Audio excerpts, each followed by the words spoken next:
June 17, 2026. Trump is standing inside the Palace of Versailles, the most powerful symbol of empire ever built by human hands, and he is pressing a pen to paper. The moment that ink dries, the stock market explodes upward, oil prices crash downward, and every major screen on planet Earth runs the exact same 4 words: peace deal, Iran, done. CNN calls it a triumph of diplomacy. Fox News calls it a betrayal. Tehran calls it a victory for Iran. And you know what? None of them are completely wrong, but all of them are asking the wrong question. Because here is what nobody, not one analyst, not one anchor, not one senator is asking. In the exact same 24 hours, in the exact same window of time, while Washington and Tehran were busy signing that paper, while every camera on Earth was pointed at a palace in France, while every expert was arguing about whether Trump won or lost, there was one country thousands of miles from Versailles that did not fire a single bullet, did not sign a single document, did not send a single diplomat to Switzerland, and yet walked away from those 24 hours as the biggest winner in the entire story. That country is not Iran. It is not Russia. It is not Israel. And today I am going to show you exactly what China did in those 24 hours. But I am also going to show you something even more dangerous. That agreement Trump just signed, the thing the whole world is calling a peace deal, it is not a peace deal. It is phase 1 of a plan that was designed deliberately, strategically, architecturally to fall apart. And when it falls apart, America is not going back in with bombs, not with aircraft carriers, not with airstrikes. They are going back in with rappers, with NGOs, with reconstruction money, with the exact same silent playbook they already tested and perfected in Bangladesh in 2024. Let us get into it. Before we go deeper, I need to give you a mental framework. I call it the outside benefactor strategy. It is a game theory concept, and it is brutally simple. In any complex game, chess, business, geopolitics, anything, the player who wins is almost never the one who fights the hardest.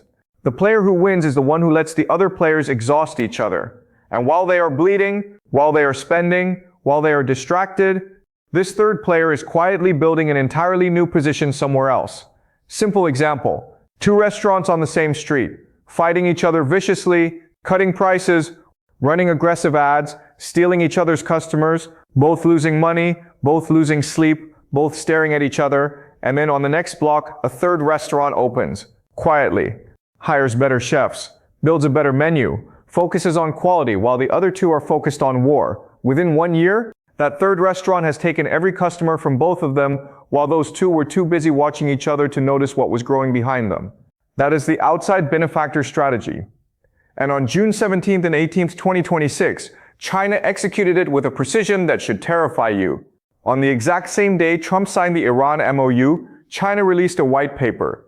The full title is long, but the short version, the Global Governance Initiative, the GGI. Now, what is the GGI? The GGI is China's blueprint for a new world order. And I do not mean that metaphorically. I mean, they literally published a document, a formal, legal, internationally distributed document that says, here are our principles for how the world should be governed. Here are our proposals, here are actions. And this white paper was supported on that same day by nearly 160 countries. That is almost double the membership of NATO, 160 nations. And the document explicitly rejects what it calls American unilateralism and hegemony. It says the world should be multipolar. It says no single country should be able to impose its rules on everyone else. Now you might say China has been saying this for years. This is nothing new. Here is what is new. On that same day, China did not just release a document. They announced 3 brand new international organizations. 3. The World AI Cooperation Organization, headquartered in Shanghai. The World Data Organization, headquartered in Beijing. The International Mediation Organization, headquartered in Hong Kong. Now stop. Let that sit for 1 second. Artificial intelligence, data infrastructure, international dispute resolution. These are not random bureaucratic organizations. These are the 3 pillars of geopolitical power in the 21st century. Whoever controls AI controls the future economy. Whoever controls data controls information itself. Whoever controls international mediation controls how the world resolves its conflicts. Whoever holds all 3 runs the world. And on the day the entire planet was watching a palace in France, China quietly, surgically planted its flag in all 3 pillars and put every single headquarters on Chinese soil. 1 day. Think about the strategic genius of this timing. America is at its most distracted, managing the end of a war, managing oil prices, managing the stock market, managing domestic political pressure from both sides, and China chose that exact moment to release the architectural blueprint for the next world order. That is not an accident. That is calculated to the hour. On the same day, something else happened. Something that got almost zero coverage because every camera was pointed at Versailles. In Shanghai, at a conference called the Lujiazui Forum, the governor of the People's Bank of China made several announcements that should have been front-page news everywhere. First, foreign central banks and sovereign wealth funds will now be able to borrow Chinese liquidity by using Chinese government bonds as collateral. Translation: foreign governments can now access yuan financing directly without touching the dollar system. Second, 6 of China's largest banks will be permitted to trade offshore yuan foreign exchange from within the Shanghai Free Trade Zone. Translation: the internationalization of the Chinese currency is accelerating faster than we have ever seen. Third, China announced it will impose anti-sanctions measures against foreign entities that try to pressure Chinese companies. Translation: China is not just resisting American financial weapons. They are making those weapons illegal and backing that up with law. Now combine this with what happened in the trade negotiations. Because of the inflation shock caused by the Hormuz blockade, a blockade America could not afford economically, America agreed to something called the 30 for 30 deal. They removed tariffs on $30 billion worth of Chinese imports, and American officials were forced to admit on the record that those manufacturing industries will never come back to America. Never. Analysts are calling this deal a grand bargain on China's terms because China gave nothing. No concessions on industrial subsidies. No concessions on the trade imbalance, which was already $22 billion in 2025. China just sat still, let America walk in under economic pressure, and collected. The most powerful country in the world walked into a negotiating room and gave away $30 billion in tariff concessions without getting a single structural reform in return. That is not strength. That is desperation. And China knows exactly what it is looking at. This third move is the most underreported of all. While Washington was managing the political fallout of the Iran deal, the Nature Index, the world's most credible ranking of scientific research output, released data showing that China has overtaken the United States and claimed the #1 position globally in chemistry, with 53% of total global output. Let that number sit. 53%. And not just chemistry. China is leading in physical sciences, applied sciences, biopharma, pharmaceutical biotechnology. Chinese companies are using AI to compress drug development timelines from years to months. At the same time, the US Federal Reserve announced it is holding interest rates at 3.5 to 3.75%. Higher, for longer. You know what high interest rates mean in practice? The cost of borrowing goes up for American businesses. Investment slows down. Research and development budgets shrink. The competitive edge of American companies weakens in real time. And while that is happening to America, China is investing heavily in the scientific breakthroughs that will define the next generation of the global economy. Let me say this one more time. Slowly. China did not start this war. China did not fight in this war. China did not send troops to the Persian Gulf. China did not lose aircraft carriers. China did not spend trillions on munitions. And in the exact 24 hours while America was signing a deal many analysts are calling the worst foreign policy blunder in decades, China rewrote the rules of global governance, started dismantling the dollar's dominance, forced trade concessions out of a weakened America, and surpassed America in multiple fields of science. Not a single bullet, not a single signed document. Just 3 quiet moves while the other players were busy staring at each other. That is the outside benefactor strategy in action. Everything I just showed you, China, the dollar, the GGI, that is the outside story. But there is another story, a story happening inside Iran. And to understand that story, I need to ask you one question. Does America actually want peace with Iran? I am going to argue no. Not real peace, and I want to prove it to you from the structure of the agreement itself. Look at the actual content of the Iran MOU. The nuclear clause requires Iran to dilute its highly enriched uranium on-site inside Iran under supervision from the International Atomic Energy Agency, the IAEA. Sounds reasonable. Here is the problem. Iran has publicly stated they do not consider the IAEA to be a neutral arbitrator. Their words, not mine. Ray Taki, a senior fellow at the Council on Foreign Relations, one of America's most respected Iran analysts, said on the record that if Iran maintains this position, any nuclear agreement simply cannot be adequately verified. And Iran is not shipping its uranium out of the country. They agreed only to dilute it in place under their own conditions on their own timeline at facilities they control. That creates a verification gap so large you could drive a battleship through it. And the Americans know this. CIA Director John Ratcliffe and Secretary of State Marco Rubio both told Trump privately and publicly that they have serious doubts about whether Iran will actually comply. These are not critics of Trump saying this, these are his own people. And Trump's response, he said, and I am quoting him directly, if they don't come through, is it a threat that we bomb? You could call it whatever you want, but it'll probably happen. He said this at the G7 summit in France on the same day he signed the deal. So let me make sure I understand this correctly. You sign an agreement with someone, you know the verification mechanism will not work because the other side does not trust the referee. You include a 60-day deadline with a bomb threat attached to it, and your own intelligence officials are telling you the other side will probably not comply. That is not a peace deal. That is a trap with a very nice bow tied around it. The MOU exists for one short-term purpose only. Reopen the Strait of Hormuz. Stop the oil shock. Save the stock market. Buy time. That is it. After 60 days, when Iran fails to satisfy verification demands it was never going to satisfy, America has a perfect, internationally legitimate reason to declare Iran in violation and trigger a new wave of pressure. But here is what I want you to understand right now. The next wave of pressure is not going to look like bombs. Bombs have already been proven too expensive, too slow, and incapable of achieving the real objective.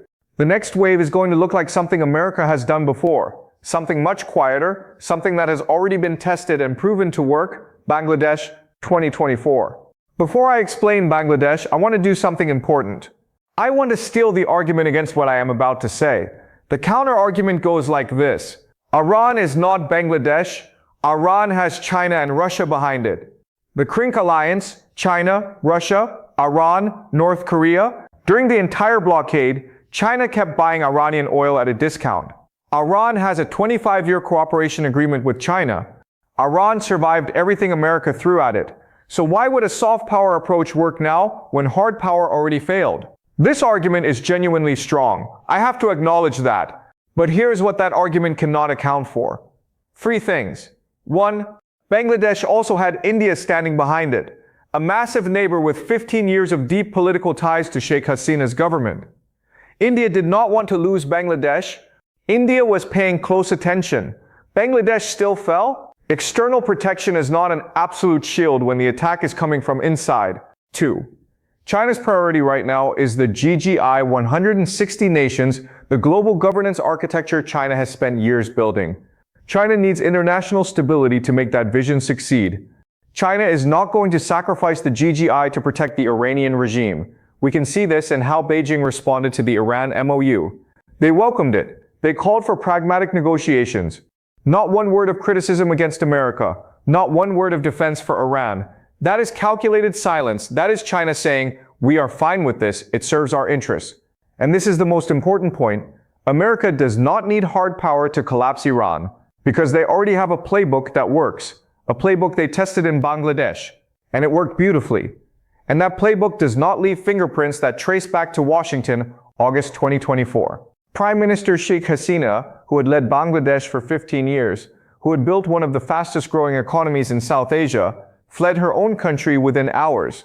From the outside, it looked like a spontaneous student uprising, protest, revolution, democracy, people power. And yes, there were real grievances. I am not saying the people had no legitimate complaints, but I want you to look at the infrastructure behind the uprising. Because the infrastructure tells a very different story. USAID and the National Endowment for Democracy, which a former CIA officer once publicly called a co-conspirator of the CIA, funneled millions of dollars into Bangladesh through organizations like the National Republican Institute, the National Democratic Institute, and others. In February 2021, a USAID-funded think tank published a document literally titled The Disinformation Primer. The stated purpose was to fight misinformation, but read the actual content. It outlined strategies for controlling information flow, coordinating with tech companies to suppress government narratives, and amplifying opposition voices. That is not fighting disinformation. That is engineering it. And here is the part one find most remarkable. They did not just fund politicians. They funded artists, musicians. A rapper named Tafi Ahmed was given funding to produce music videos with titles like "You Can Do It" and "Make Your Demands." Videos that went viral on Facebook and YouTube, specifically targeting urban youth, specifically designed to mobilize young people to take to the streets. Think about the genius of this for a moment. You do not need a political pamphlet. You do not need a formal opposition party. You just need a song that plays on a 20-year-old student's phone enough times, and you have already done your work. They also ran a program called PARS, and the targeting strategy was very revealing. They did not target generals. They did not target senators. They targeted marginalized communities, LGBTQ+ groups, ethnic minorities, students. The reasoning was explicit. These groups are harder for the government to suppress, and they are effective at spreading reform messages to wider audiences. They interviewed 304 informants, identified 170 democracy activists willing to cooperate, and the money was flowing, $270 million to the East-West Management Institute alone. The result, Sheikh Hasina fled. Muhammad Yunus, a man with close ties to American elite institutions, took power, and Bangladesh entered what I call structured anarchy. The police force collapsed, mob violence spread, hundreds of lynchings occurred, Islamic extremist groups surged, and Washington got exactly what it wanted. A friendly face in the chair, surrounded by enough chaos to justify continued American presence and influence. Because this is where it gets critical, the Bangladesh model is being prepared for Iran right now. Article 2 of the Iran MOU says the United States will not interfere in Iran's internal affairs. Great. But here's the thing about that clause. USAID is not official interference. NED is not official interference. NGOs are not official interference. A $300 billion reconstruction fund flowing through private channels and nonprofits is not official interference. These are the exact same mechanisms used in Bangladesh, and they all operate in the space between official government action and completely deniable private activity. Two specific details I want you to lock into your memory. Detail 1. Elliot Abrams, former senior U.S. security official, former Trump special envoy for Iran, publicly criticized the MOU because he called it a complete abandonment of the democracy movement inside Iran. He referenced America's historical support for dissidents like Andrei Sakharov inside the Soviet Union and asked why Iran should be any different. Some people will read that as just a conservative politician venting frustration. I want you to read it differently. Abrams is not expressing frustration.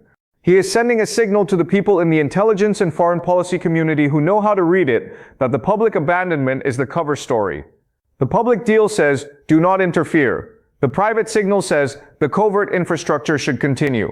The clause gives America a legal defense later when someone accuses them of meddling. We signed a document saying we wouldn't. How convenient. Detail 2. The $300 billion reconstruction fund. Trump specifically said this money will not come from American taxpayers. It will come from regional countries and private sector investment. So who controls the disbursement chains? Who decides which projects get funded? Which NGOs channel the money? Which local organizations receive the grants? This is exactly the mechanism used with the $270 million that flowed through the East-West Management Institute in Bangladesh. The money comes in, the influence follows. And look at the raw material already inside Iran. America does not need to import friction. There is plenty already there. The women's rights movement that exploded during the 2025 to 2026 protests. The Kurdish minority in the north, urban youth who lived through economic collapse during the blockade, already angry, already online, already looking for someone to blame, and most critically, the deep political fracture inside the Iranian government itself. Because when the MOU was announced, Iranian hardliners in the Majlis immediately called it rushed and weak and accused the government of abandoning the supreme leader's red lines. You have a government that signed a deal half its own political establishment hates. That is a fault line you can push on hard. And the real target is not the elected government of President Pezeshkian. Pezeshkian is a reformist. He wants the deal. He wants sanctions lifted. He wants reconstruction money. The real target is the IRGC. The Islamic Revolutionary Guard Corps is the actual backbone of the Iranian regime. They control the axis of resistance, Hezbollah in Lebanon, Hamas in Gaza, the Houthis in Yemen, Shia militias in Iraq. Destroy the IRGC's domestic legitimacy, fragment its political power, and you collapse the entire regional network without firing a single weapon. You do not need bombs to do that. You need money. You need musicians. You need student movements. You need NGOs. You need 170 trained activists, a viral social media campaign, and 60 days of a ceasefire as cover. This is phase 1 of a longer operation. The MOU bought time. It opened the strait, stopped the oil shock, gave America domestic political cover. Now phase 2 begins, quietly, invisibly, deniably, the same way it began in Bangladesh. And if it works the same way it worked in Bangladesh in a year or two from now, you will turn on the news and see Iran in the middle of a spontaneous youth uprising. And nobody in Washington will have officially done anything wrong. I am not giving you vague predictions. I am giving you 3 concrete, specific checkpoints. Come back in 60 days and challenge me. Checkpoint 1. Watch whether Iran allows IAEA inspectors into its nuclear facilities and under exactly what conditions. If Iran places restrictions on access, advance notice requirements, sample collection limits, watch how Washington frames it. If they call it a treaty violation, that is the moment the trap snaps shut. Read IAEA statements directly. Do not rely on US government summaries. Checkpoint 2. Watch for NGO registration and activity inside Iran. Any USAID, NED, or IRI-affiliated organizations requesting operating permits or establishing partnerships with Iranian civil society groups. They will call it humanitarian assistance, reconstruction support, educational exchange. But if you have read the Bangladesh documents, you know what the infrastructure of a soft power operation looks like before it activates. Checkpoint 3. Watch China. Specifically, how many additional countries formally join or endorse the GGI in the next 60 days? If China expands its coalition while America is distracted managing Iran, that is the clearest possible evidence that the outside benefactor strategy is producing exactly the results Beijing planned. And it will tell you that the real long-term power shift is not happening in the Persian Gulf. It is happening in the diplomatic and economic architecture being quietly assembled in Shanghai, Beijing, and Hong Kong. June 17th and 18th, 2026, 24 hours. China launches the GGI with 160 nations and claims the architecture of the next world order. China forces $30 billion in tariff concessions from a weakened, desperate America. China takes concrete steps to internationalize the yuan and build a financial system that bypasses the dollar. The Federal Reserve holds rates at 3.75%, strangling American business investment. China surpasses America in scientific output across multiple critical fields. Meanwhile, Iran signs a verification deal it cannot fulfill with a referee it does not trust, under a 60-day deadline with a bomb threat attached. And in the background, the institutional machinery that turned Bangladesh from a stable government into a friendly client state in 6 months, the PARS program, the wrapper strategy is being quietly calibrated for a much larger, much more strategically significant country. One nation walked away from those 24 hours having won without fighting. One agreement was designed to fail so that a different, quieter war could begin. One historical blueprint from 2024 is being prepared for reuse in 2026. And I want to leave you with one final question. Not an answer, just a question. Because I think it is the most important question in this entire story. When America promises $300 billion to rebuild Iran, but has already prepositioned the same organizations, the same funding channels, and the same civil society infiltration infrastructure it used in Bangladesh, the real question is not whether Iran will be rebuilt. The real question is, who will be governing Iran when that rebuilding is finished? Think about that, and I will see you in the next one.